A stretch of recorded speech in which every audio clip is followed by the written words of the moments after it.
අද කියලා දෙන්නේ පිළිකා වලට ඉතාමත් ගුණදායක පානයක් වෙච්ච සේර පානය හදාගන්නේ කොහොමද කියලා. ඉතින් කුල්බඩුවක් වගේම මේක පිළිකා නසන්නත් ගොඩක් ගුණදායකයි කියලා තමයි ආයුර්වේදයේ සඳහන් වෙන්නේ.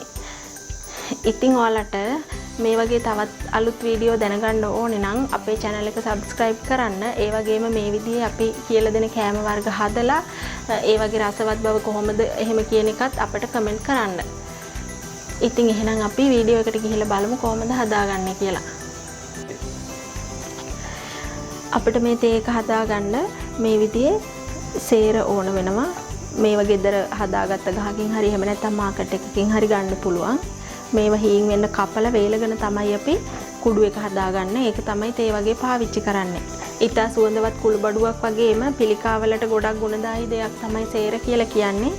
ඉතින් අපි මේකෙන් තේ එකක් හදාගෙන පානය කරොත් දවස් දෙකකට විතර සැරයක් හරි සෞඛ්‍යමය ප්‍රතිලාභ යහපත් විදිහට භුක්ති විඳින්න හම්බ වෙනවා.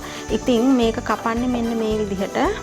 අපි දැන් මේ හොදගෙන පිරිසිදු කරගෙන තියෙන සේර මෙහෙම හීන් වෙන විදිහටම කපන්න ඕනේ. ඒ මොකද වේල ගන්න පහසු නිසායි ගොඩක් සිහින් වෙන තරමට හොඳ.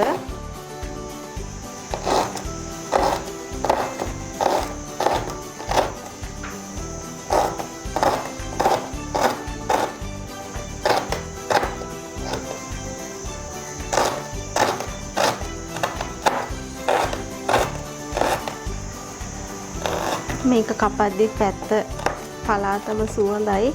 ඔන්න ඔය විදිහට තව කුඩා කරගන්න පුළුවන් නම් ඒත් කමක් නැහැ. කුඩා වෙන තරමට තමයි ඉක්මනින් වේලෙන්නේ.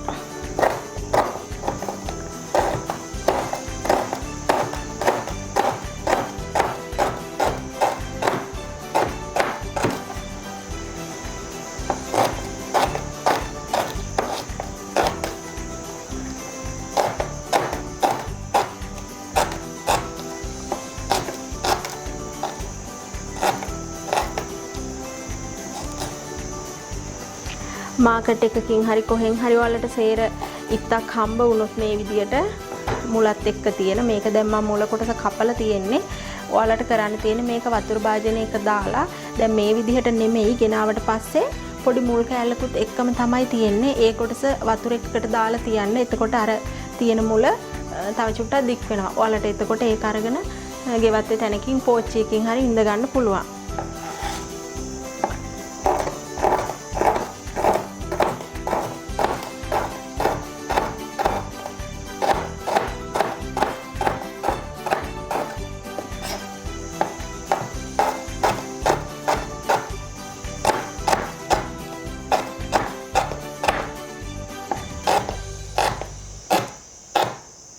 ඒ විදිහට හීන් වෙන්න කපාගත්ත සේර දවස් 7ක් විතර මේ අවුවේ වේල ගත්තාම මෙන්න මේ විදිය තමයි තියෙන්නේ.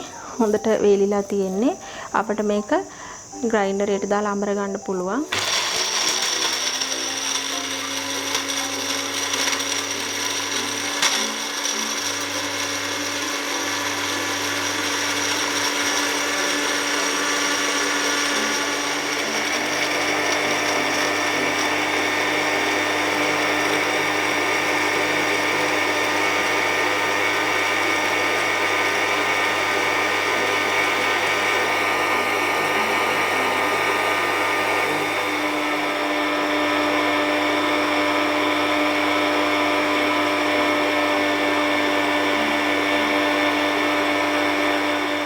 අපි කොටාගත්ත සේර කුඩු ටික දැන් අපිට තියෙන්නේ මේක උණු වතුර එකකට දාලා තේ හැඳි භාගයක් විතර දාලා කාලක් භාගයක් විතර තේ එක හදාගන්න තමයි තියෙන්නේ.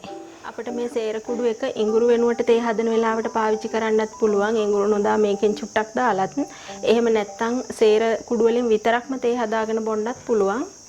ඒක ඔයාලගේ කැමැත්ත අනුව තමයි. ඉතින් මේ තියෙන නටවගත් උණු වතුර එකක් මම මේකට මේ සේර කුඩු වලින් චුට්ටක් දාලා හදලා පෙන්නන්න තමයි හදන්නේ.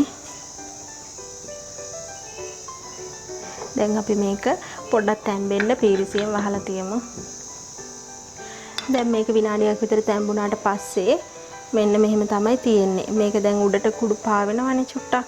ඒ නිසා අපි මේක වෙන කෝප් එකකට පෙරාගමු. ඉතින් සේර තේ එක හදාගන්නේ මේ විදිහට තමයි. ඔයාලට මේට වඩා කහට ඕන නම් තව චුට්ටක් කුඩු එකතු කරගන්න. ඉතින් මේකට සීනි එකතු කරලා නැහැ. හකුරු කෑල්ලක් හරි එහෙම නැත්නම් තල කෑල්ලක් හරි මොකක් හරි ඒ විදිහේ පැණි රසක් එක්ක මේක බීමට ගන්න. එහෙනම් අපි තවත් මේ වගේම වැදගත් වීඩියෝ එකකින් ආයෙ හම්බ වෙමු.